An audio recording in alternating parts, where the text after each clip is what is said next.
الحمد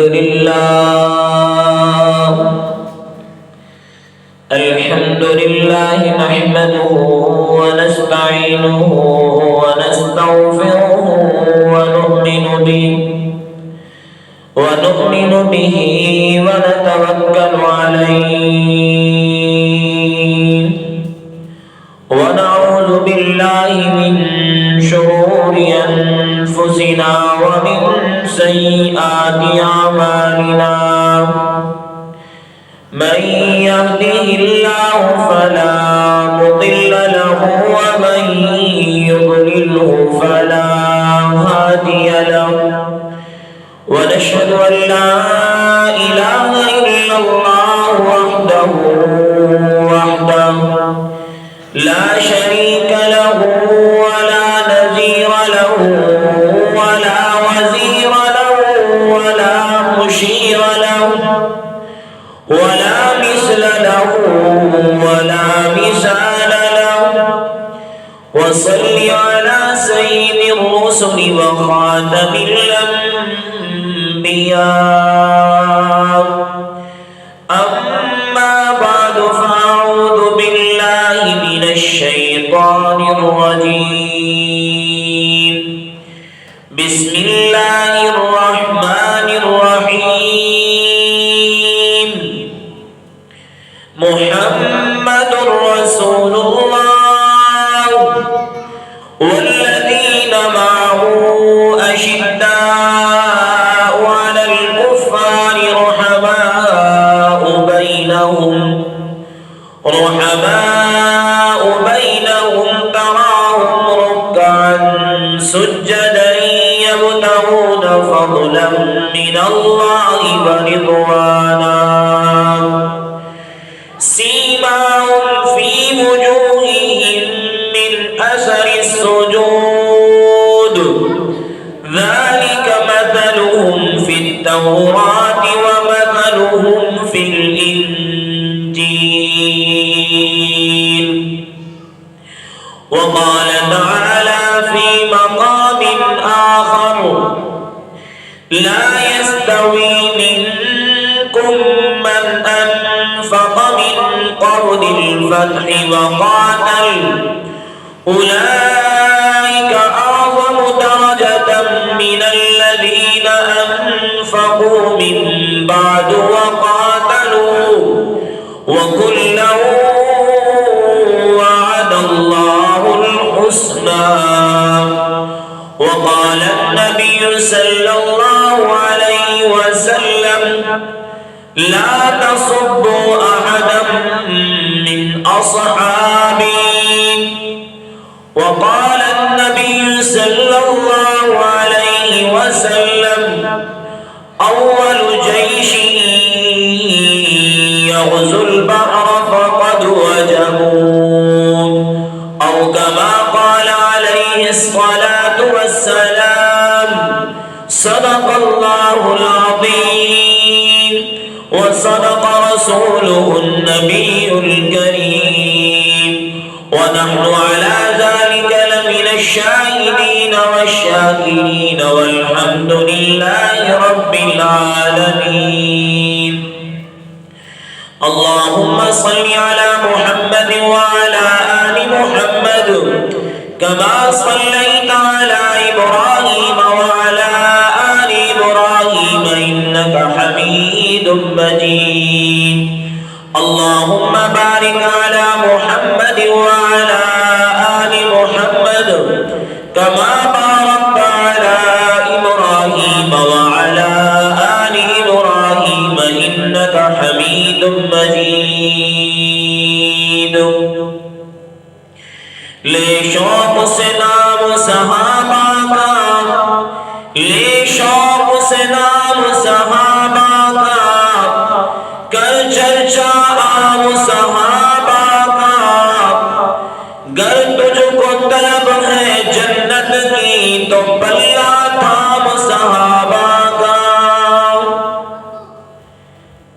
میں انتہی واجب الاحترام معزز مکرم بزرگوں دوستوں اور بھائیوں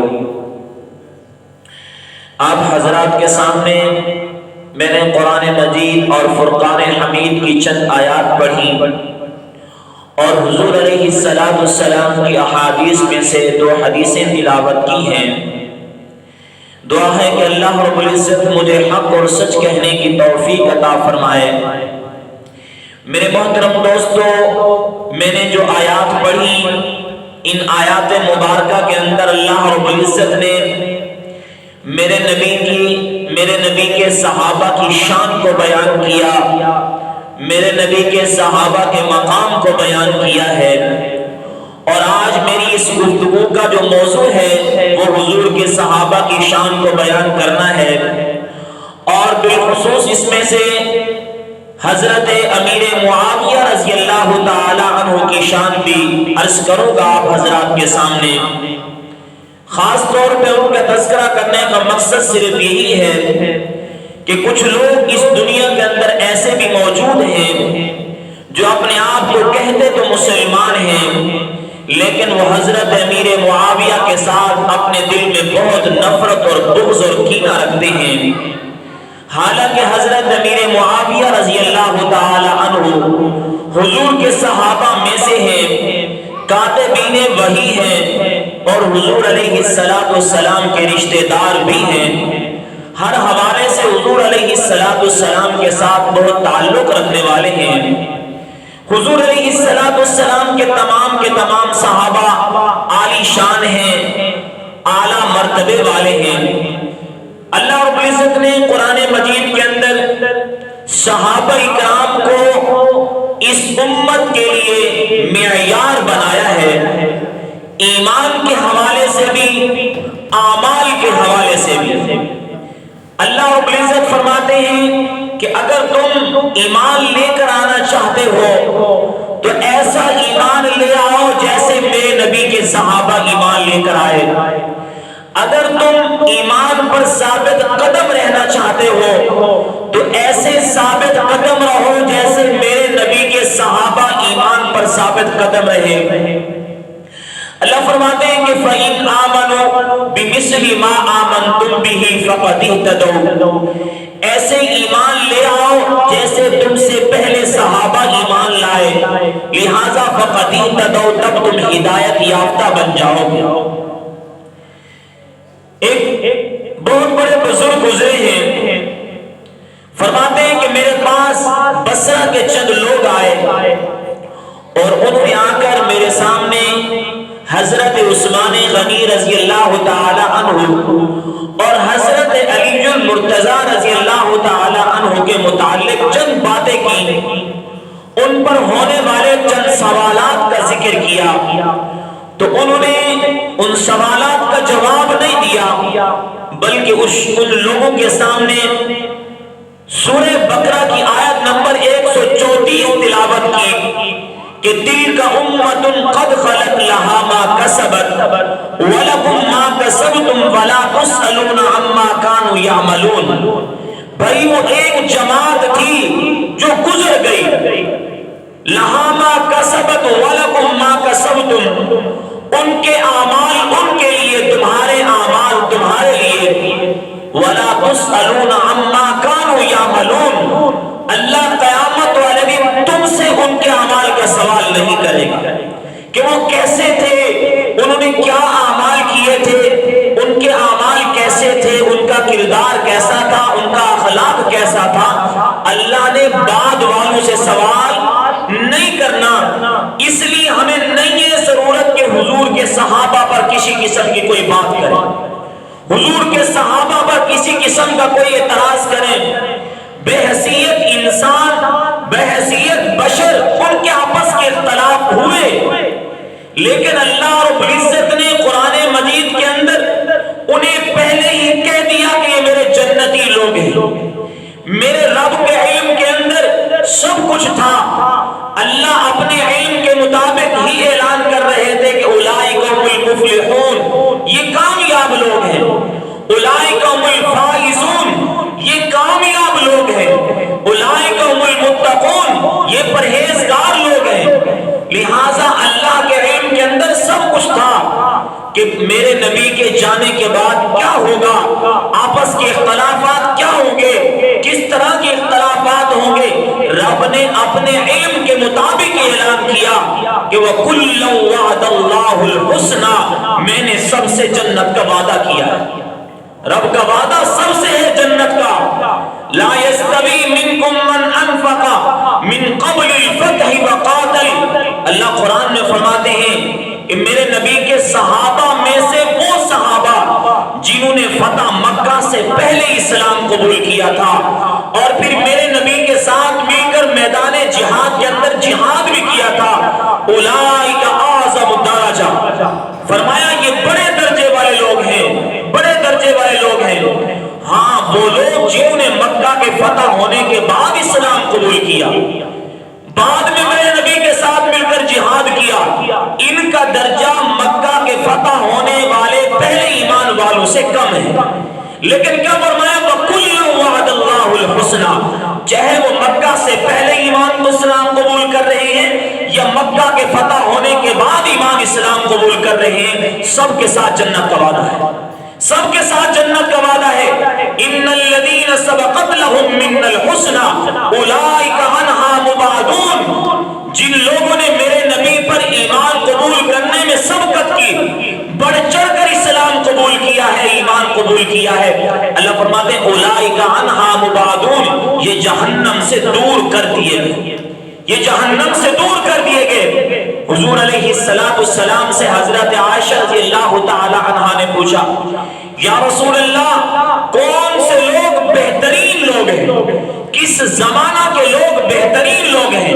حضور علیہ السلام نے جواب میں ارشاد فرمایا کہ بہترین وہ لوگ ہیں جو میرے زمانہ کے لوگ ہیں، جب میں موجود ہوں جو میرے زمانہ کے لوگ ہیں، فرمایا یہ بہترین لوگ ہیں، اور دوسرے نمبر پہ جو ان کے زمانہ کے ساتھ ملے ہوئے لوگ ہیں، تیسرے نمبر پہ جو ان کے ساتھ ملے ہوئے لوگ ہیں۔ یہ بخاری شریف کی حدیث ہے، خیر امتی قرنی ثم الذین یلونہم ثم الذین یلونہم، فرمایا بہترین زمانہ میرا زمانہ ہے، پھر وہ ہے جو میرے زمانے کے ساتھ جڑا ہوا ہے، پھر وہ ہے جو ان کے ساتھ جڑا ہوا ہے۔ لہٰذا حضور کے زمانہ کے لوگ کون تھے؟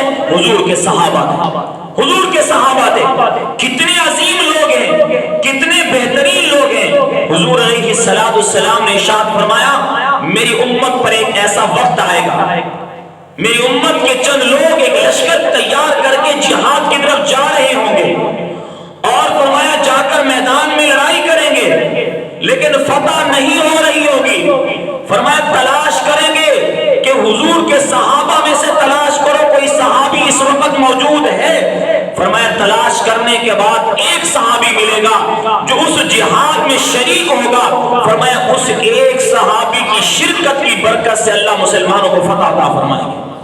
یہ ایک صحابی کے وجود کی برکت ہے۔ جب سارے صحابہ ہی روئے زمین پر موجود ہوں گے، میرے پیغمبر بھی موجود ہوں گے، اس لیے حضور علیہ السلام نے ارشاد فرمایا کہ میرا وجود، میرا باقی رہنا میرے صحابہ کے لیے امن اور سلامتی کا ذریعہ ہے، میرے صحابہ کے لیے امن اور سلامتی کا ذریعہ ہے۔ اور فرمایا پھر صحابہ کا باقی رہ جانا، صحابہ کا وجود میری باقی امت کے لیے امن اور سلامتی کا ذریعہ ہے۔ یقیناً حضور علیہ السلام کا وجود صحابہ کے لیے امن کا ذریعہ تھا۔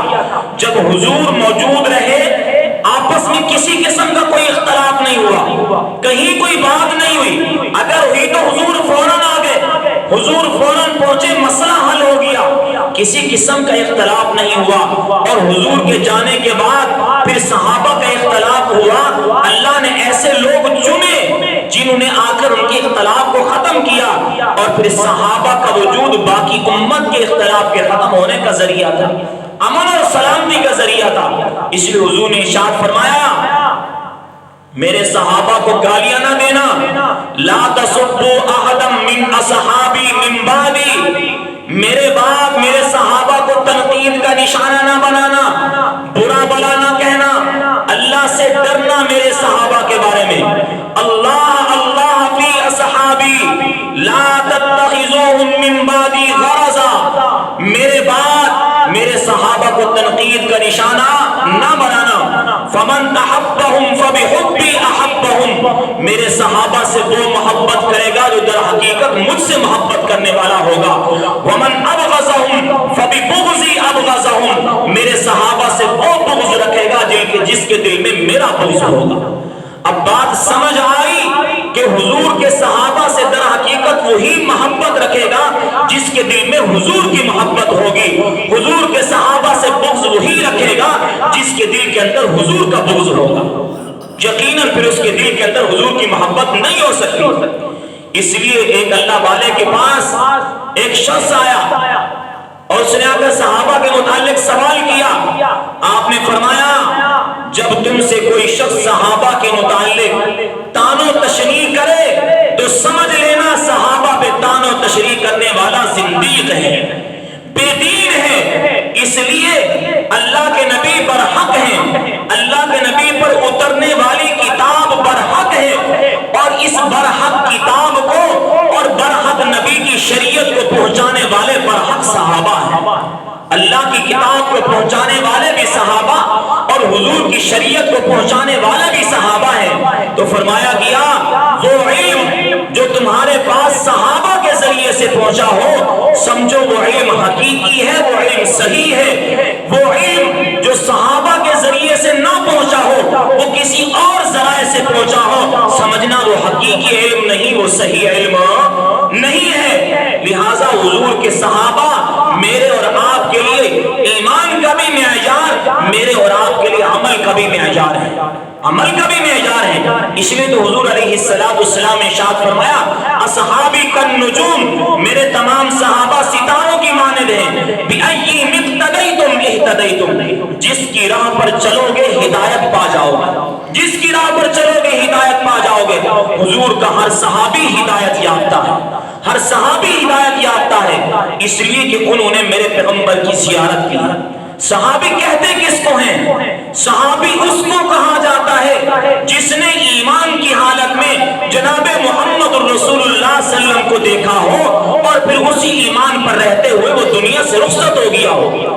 اور صحابی کا صرف حضور کی زیارت کر لینا، حضور کے چہرے انور کو دیکھ لینا، فرمایا اتنا عظیم عمل ہے بعد کے لاکھوں اربوں قیامت تک کا آنے والے تمام کتب و ابدال اپنی ساری عبادتیں اکٹھی کر لے، نبی کی ایک زیارت کا فرمایا مقابلہ نہیں کر سکتے، ایک زیارت کا مقابلہ نہیں کر سکتے. جو صحابی نے بیٹھ کر نبی کی زیارت کیا، مسجد نبی کے اندر حضور کے چہرے انور کو دیکھا ہو، فرمایا ساری عبادتیں ایک طرف کر لو، نبی کی زیارت یہ سب سے بڑھ جائے گی، یہ سب سے بڑھ جائے گی. یہ صحابہ کا مقام ہے. اور اللہ نے سورۃ الفتح کے اندر جو بات ارشاد فرمائی بڑی پیاری فرمائی. محمد الرسول اللہ، محمد صلی اللہ علیہ وسلم اللہ کے رسول ہیں. والذین معه اشداء علی الکفار، فرمایا کہ وہ لوگ جو میرے نبی کے ساتھ تھے، جو محمد الرسول اللہ صلی اللہ علیہ وسلم کے ساتھ تھے، کون بلا حضور کے صحابہ. حضور کا ساتھ دینے والے تو حضور کے صحابہ ہی تو تھے. معه حضور کے ساتھ تھے، اشداء علی الکفار، کافروں کے معاملے میں بڑے سخت تھے، یعنی اسلام کے دشمنوں کے خلاف سخت ہو جاتے تھے، نبی کے دشمنوں کے خلاف سخت ہو جاتے تھے. لیکن رحماء بینہم، آپس میں ایک دوسرے کے لیے شیر و شکر ہو جاتے تھے، ایک دوسرے کے لیے دل میں محبت رکھا کرتے تھے. اور یہ بھی اللہ نے صحابہ پر بڑا احسان کیا تھا کہ ایک وقت تھا جب اسلام نہیں آیا تھا، یہی لوگ ایک دوسرے کے دشمن ہوا کرتے تھے، ایک دوسرے کے خون کے پیاسے ہوا کرتے تھے، ایک دوسرے کی کھوپڑی کے اندر شراب پینے کو فخر سمجھا کرتے تھے. اللہ رب العزت نے احسان کیا کہ ان لوگوں کو اسلام کی، ایمان کی دولت سے نوازا. یہی ایمان کی برکت تھی، یہی اسلام کی برکت تھی. پھر ایک دوسرے کے لیے قربانیاں دینے والے بن گئے، قربانیاں دینے والے بن گئے. اللہ نے فرمایا وَاذْكُرُوا إِذْ كُنْتُمْ أَعْدَاءً فَأَلَّفَ بَيْنَ قُلُوبِكُمْ فَأَصْبَحْتُمْ بِنِعْمَتِهِ إِخْوَانًا. اے ایمان والو، میری اس نعمت کو یاد کرو جو میں نے تم پر کی. وہ کیا نعمت تھی؟ اس وقت کو یاد کرو جب إِذْ كُنْتُمْ أَعْدَاءً، تم ایک دوسرے کے دشمن ہوا کرتے تھے. فَأَلَّفَ بَيْنَ قُلُوبِكُمْ، رب نے تمہارے دلوں کو جوڑ دیا. فَأَصْبَحْتُمْ بِنِعْمَتِهِ إِخْوَانًا، تم رب کی اس نعمت کی برکت سے آپس میں بھائی بھائی بن گئی. لہٰذا اس لیے اللہ نے کیا فرمایا؟ رحماء بینہم، ایک دوسرے کے لیے شیر و شکر ہیں. تراہم رکعا سجدا، اللہ فرماتے ہیں ایسے نیک ہیں آپ ان کے سجدوں پر، ان کے چہروں پر سجدوں کے نشانات بھی دیکھو گے، ان کے چہروں پر سجدوں کے نور کے اثر کو بھی دیکھو گے. ہاں یبتغون فضلا من اللہ ورضوانا، ہر حال میں رب کو راضی کرنے کی کوشش، ہر حال میں اپنے اللہ کو راضی کرنے کی کوشش میں لگے رہتے ہیں. لہٰذا یہ ایسے صحابہ ہیں ذالک مثلہم فی التوراۃ ومثلہم فی الانجیل، کہ ان کی شان کو بیان رب نے تورات کے اندر بھی کیا، اللہ نے انجیل کے اندر بھی کیا ہے. حضور کے صحابہ کی شان صرف قرآن میں بیان نہیں ہوئی، حضور کے صحابہ کی شان تورات کے اندر بھی ہوئی ہے، حضور کے صحابہ کی شان انجیل کے اندر بھی بیان ہوئی.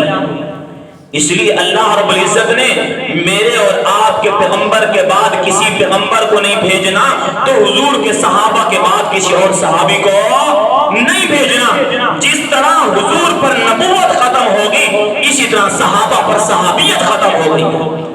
جس طرح حضور کے بعد کوئی اور نبی نہیں آ سکتا، حضور کے صحابہ کے بعد کوئی اور صحابی نہیں بن سکتا.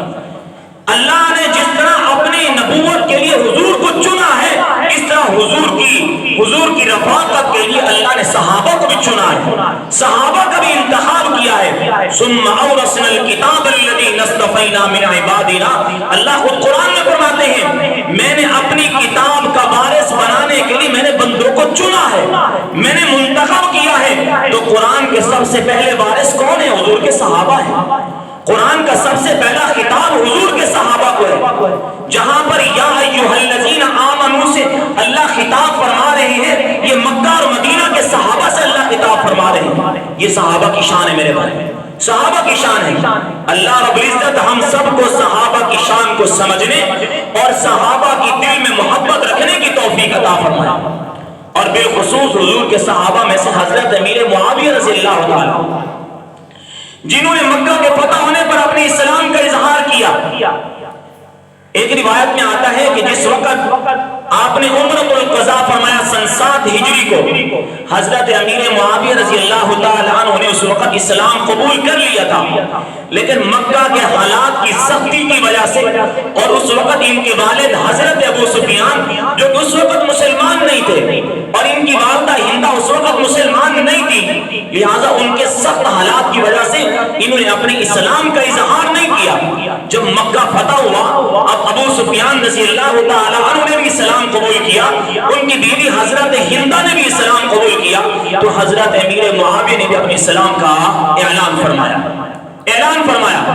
اور حضور علیہ السلام نے ان کے ایمان اور اسلام پر اعلان کیا جو ابو سفیان کے گھر میں داخل ہو جائے گا اس کو بھی امن دیا جائے گا، وہ بھی امن میں آ جائے گا.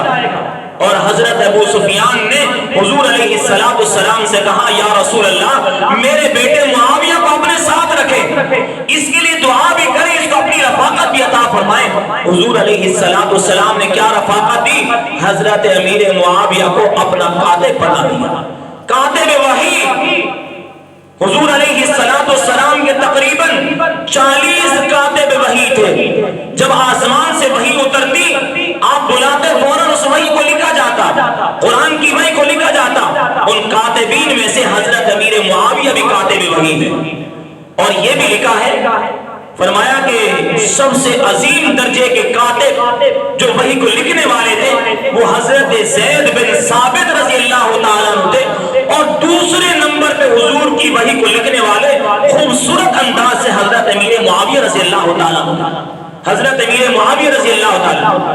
اور حضرت امیر معاویہ رضی اللہ تعالیٰ عنہ نے جیسے اسلام قبول کیا، حدیث میں آتا ہے پھر اپنا باقی وقت جب تک حضور دنیا سے رخصت نہیں ہوئے حضور کے ساتھ اکثر چمٹے رہتے تھے، اکثر حضور کے ساتھ رہتے تھے. ایک تو وحی لکھا کرتے تھے، دوسرے نمبر پہ حضور کی دل کے اندر بہت زیادہ محبت تھی، بہت زیادہ محبت تھی.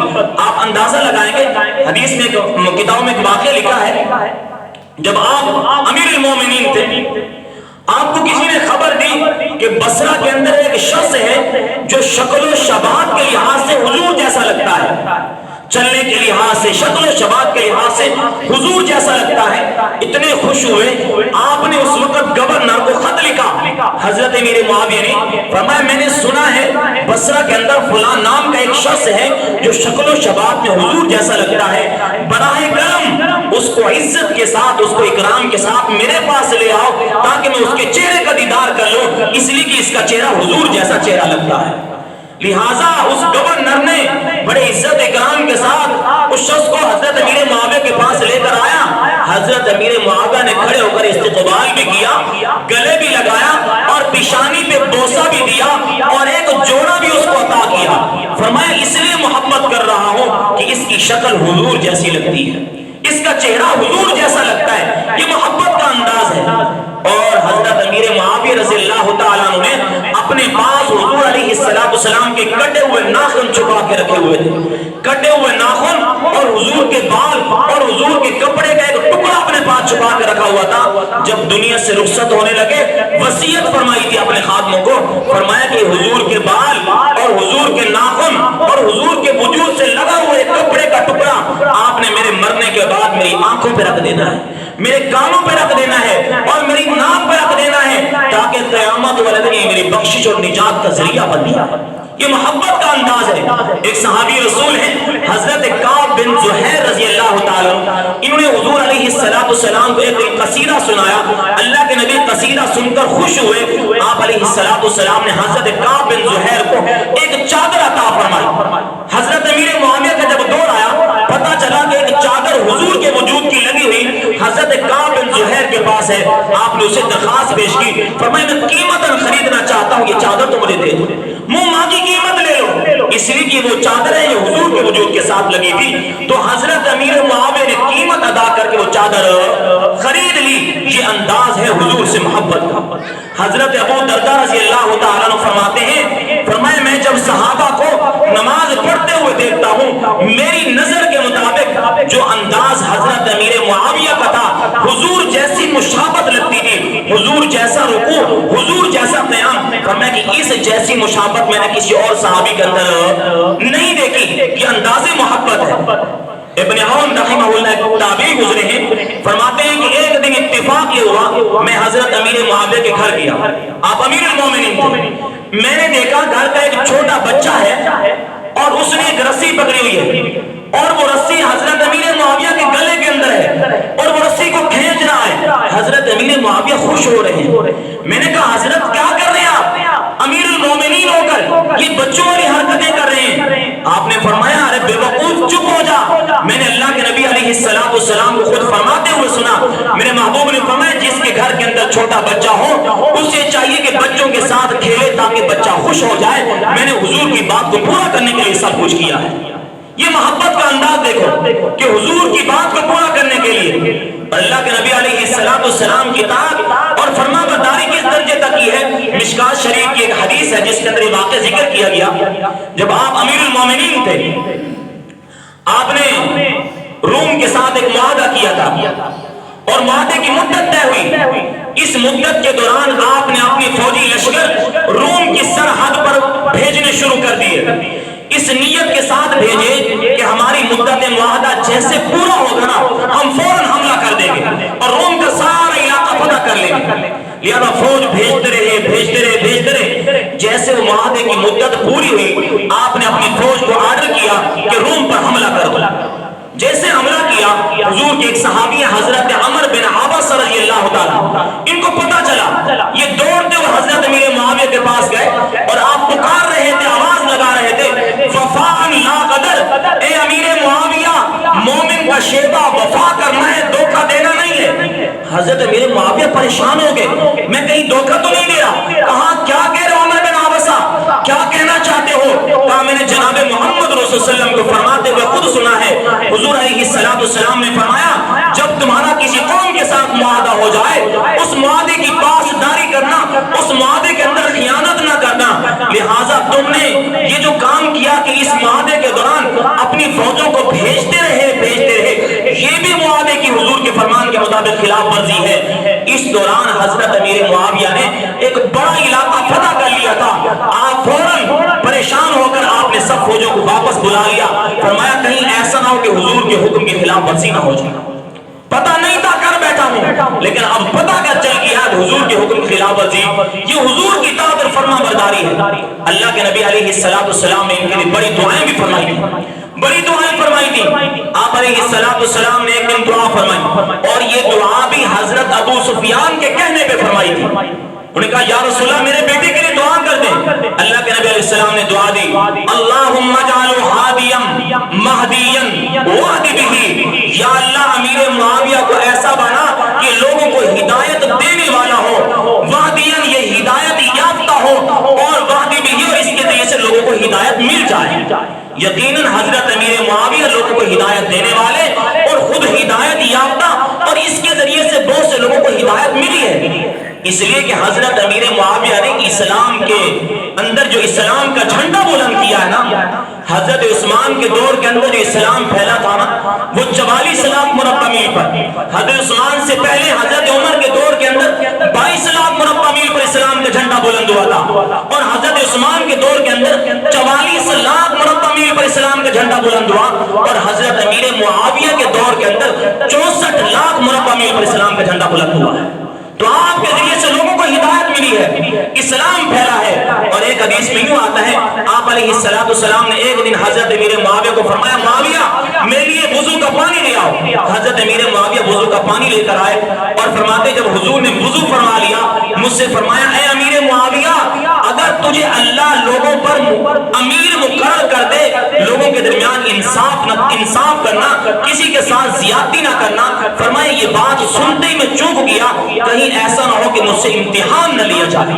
جو حضور فرما رہے ہیں کہیں ایسا نہ ہو کہ مجھ سے امتحان نہ لیا جائے۔ اور ایک دعا کے اندر حضور نے یوں بھی فرمایا اللہم اجعلہ ہادیا، یا اللہ اس کو ہدایت والا بنا دے، وعلمہ الکتاب والحساب، یا اللہ اس کو کتاب کا علم عطا فرما، اس کو حساب عطا فرما، وقہ العذاب، یا اللہ اس کو جہنم کے عذاب سے محفوظ فرما، اس کو جہنم کے عذاب سے محفوظ فرما۔ گویا کہ امیر معاویہ کے لیے جہنم سے بری ہونے کی دعا کون فرما رہے ہیں؟ جناب محمد رسول اللہ صلی اللہ علیہ وسلم فرما رہے ہیں، اور جن کی وفات کے وقت حضور کے لگے ناخن، حضور علیہ السلام کے بال مبارک، حضور کے وجود کا کپڑا جن کے چہرے پہ لگا ہو، میرے بھائیو وہ چہرہ جہنم کے اندر نہیں جا سکتا، وہ جہنم کے اندر نہیں جا سکتا۔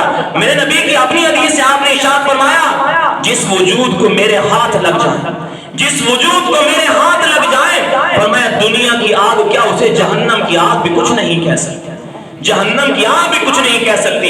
اور حضور علیہ السلام نے ایک پیشین گوئی تھی، وقت پورا ہو گیا میں بات پوری کرتا ہوں آخری بات۔ حضور علیہ السلام نے ایک پیشین گوئی تھی، میں نے حدیث خطبے میں پڑھی، آپ علیہ السلام نے فرمایا اول جیش من امتی یغزو البحر فقد وجبوا، میری امت میں سے جس نے سب سے پہلے بحری جنگ لڑی، بحری بیڑا تیار کر کے جہاد کیا، فقد واجبوا اس پر جنت واجب ہو گئی، اس پہ جنت واجب ہو گئی۔ حضرت عمر رضی اللہ تعالیٰ کا دور تھا، آپ کے دور کے اندر روم کے قریب ایک جزیرہ بحیرہ روم کے اندر قبرص ایک بہت مشہور جزیرہ تھا اور بڑا قیمتی جزیرہ تھا۔